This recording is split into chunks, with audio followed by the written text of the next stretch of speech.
It's bringing their Domo tour to Hawaii. Band winding down live performances we're going to hear. No dates scheduled after this year, but certainly we're going to learn more from a guy we've had on the show several different times. Excuse me, from Hiroshima. He's their sax, flute, other wind instrument cat, Dan Kuramoto, and he knows a lot about their plans, obviously, and their unique Hawaii connections, and obviously great stories from their history. And it's a pleasure to welcome him back now. Hey, Dan, how you doing? Aloha, my brother. Can you hear me? Yeah, man. How have you been? What's up? Good to see your face. I'm just hanging, brother. Have you and yours been well? Getting through this. I don't want to complain. It could be, it could be a lot worse. So thank you for asking. Oh, good. Yeah, no, we've been blessed that we've survived this. I mean, several of us, well, let's see, half the band has had COVID at some point. It's nice to be able to talk to you, and we consider Hawaii, all the islands, just fundamentally our ohana.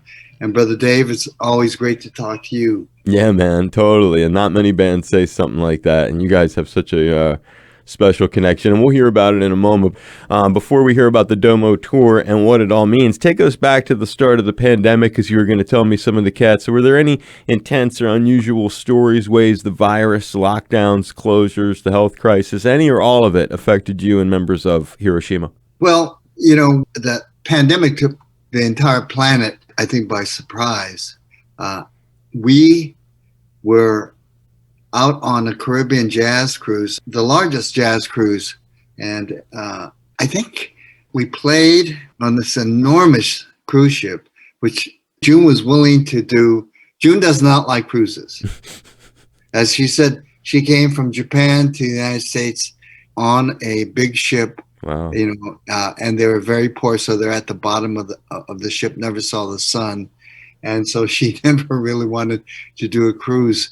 But Cliff Hunt, who promotes jazz shows on the East Coast, asked June every year, would she reconsider? And she finally at one point said, well, because Cliff has been so good to, we've done a lot of work with him. Annapolis. We've done the Naval Academy Stadium with his jazz shows. And so, she just sort of felt like, I guess Cliff's asked me every year. And so we actually consented. And I think, help me here, Dave, but was that 2019, just before the pandemic started? 2020 is when it actually started, in March of 2020. Because, in the midst of the pandemic, I don't know any of us that knew which, is it Thursday or Tuesday? Right. That thing, right? But anyway, we went on, this jazz cruise, and literally 2 weeks later, kind of the planet shut down. So it was an extraordinary experience that we at least got to do the jazz cruise. And I think we got off in St. Martin somewhere, but we didn't really know what to do after that. I mean, we had a new booking agency, and we had more dates than we could take. And that's still the case. And so it makes it very interesting for us to do the Domo tour now. But certainly we're mostly concerned for our friends and family. And we wanted to make sure that we could somehow get through all these issues with COVID intact. You had said some folks in the band had COVID, yeah? Yeah, let's see. I had COVID. Well, chronologically, Dean Cortez, our bass player, got COVID the week before we played Las Vegas in January. And we had 2 sold-out shows at the Smith Performing Arts Center. Wow. And the day before we played, we actually had to cancel those shows. But it had become, at that point, such a widespread pandemic that nobody freaked out. And we just apologized as profusely as we could, put it on our website. They rescheduled it, and we actually played it about a month ago. But Dean got it first, and everyone's been vaccinated. Chemo and I both got it in the last 6 weeks. Wow. And we don't know how we caught it. And myself, I got it before chemo, and I had a slight cold for 1 day, and that was it. But I tested positive for 10 days. Chemo, well, he got a little sick. And again, he fully vaccinated, boosters and stuff. But he did that whole Paxlovid thing, and he got over it. And just before we played Yoshi's Jazz Club in Oakland, we had 4 shows to play. He started testing positive again. No symptoms, just testing positive. And this is 5 days after not only he got over COVID, but he had no more symptoms. So at this point, they said medically, just wear a mask, and he played.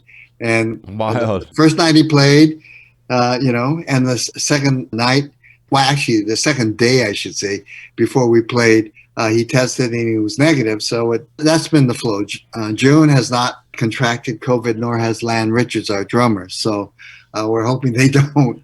And June, she's doing everything possible, as did most of us. But June is so involved and so busy with 2 grandkids, right, that has a lot to do with the Domo tour. Right, and that tour is happening. Explain a little bit of that, because as I was saying earlier, I read on the website, and you had said to me before, you guys winding down live performances. There aren't any scheduled after this year. Explain the nature of this tour. Well, first of all, we have been so blessed to do what we have done for now 43 years on tour. And for us, it's really much beyond music. It has to do with the heart and soul of our culture and the cultures of this country and the cultures not spoken enough in this country. And that drives our music and has driven the band and has made our commitment so solid over these. June and I are divorced. We've been divorced 30 years. We went through that struggle of trying to sustain a relationship and do a band. We remember at the time, literally, we had no food to eat. Wow. Just trying to make Hiroshima work somehow. And we went through all of that and were best friends, but 24/7, and that kind of struggle took its toll. But we stayed bonded together because it's been like a mission that's greater than all of us in some ways. And it's sort of like, the local folks there and the Aina. It's sort of, you bond to something that is your life. And you want to make that something that means something to everyone on some level. And you want it to be about humanity and passion and love and purpose and truth. And I know that sounds kind of heavy-handed, but if it were not for those kinds of values and emotions, we would have never hung together all these years. Having said that, after 43 years, last year, the pandemic really kind of took its toll. June broke her back in 3 places. If she found out I told this, she would, she's going to be pissed off at me anyway, but she was trying to show our grandson, Milo, who was 5 at the time, how to get to the top of a jungle gym. And she kind of climbed to the top and slipped and fell. I shouldn't laugh. No. And about 8 feet straight down on the back and broke her back in 3 places. Yikes. That's outrageous, man.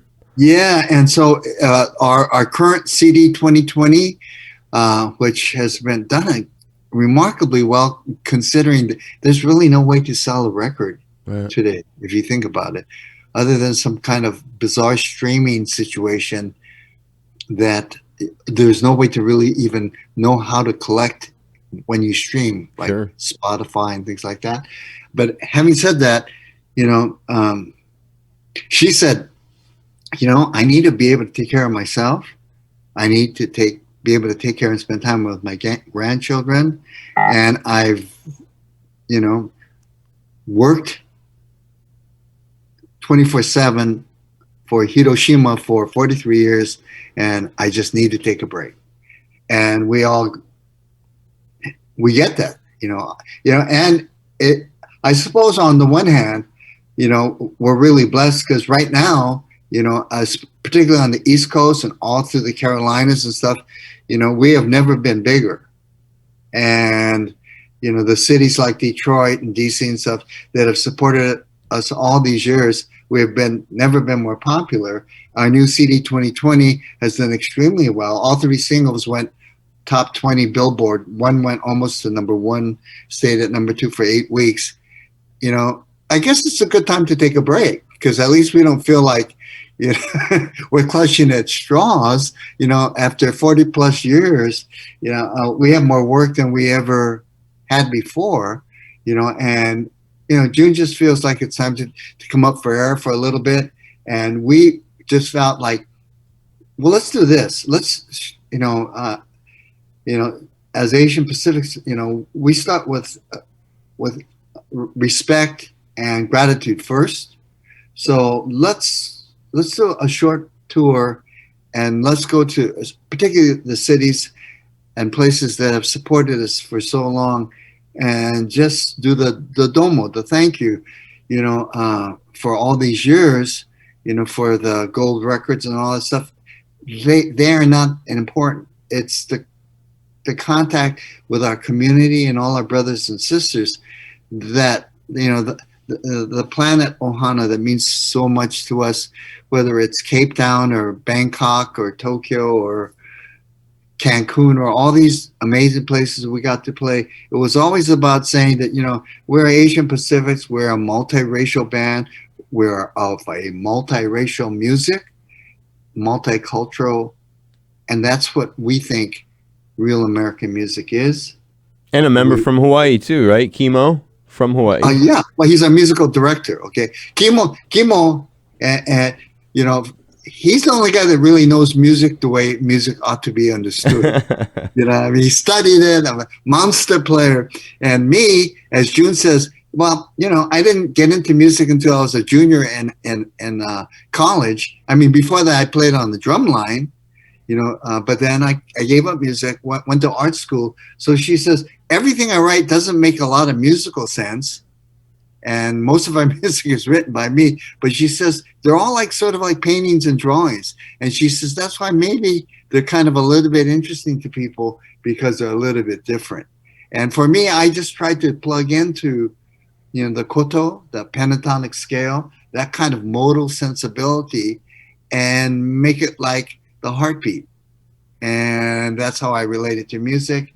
And as I picked up the instruments that I struggle with and don't really play very well, like shakuhachi or saxophones or flutes or keyboards, they're all elements of the colors that we always want to paint with Hiroshima, that speaks to an Asian Pacific sensibility that embraces everyone, that embraces, white folk and black folk and Latino folk and native folk, and really that there's a mix, there's a mentality, as if you study, if you invest, if you look to the next page and the next page, you find a depth in every culture that connects all of us together.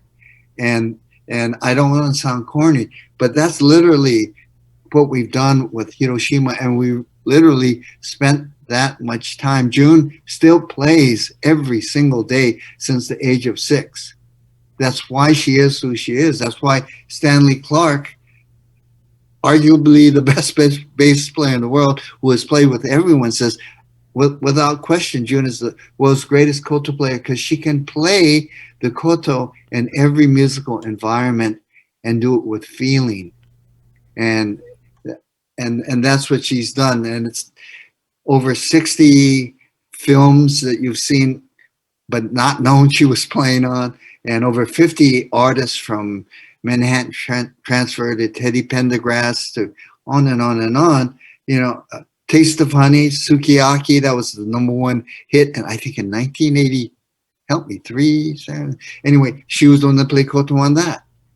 So she wanted to be a voice for Asian Pacific music that became a component of American music, because that's who we are.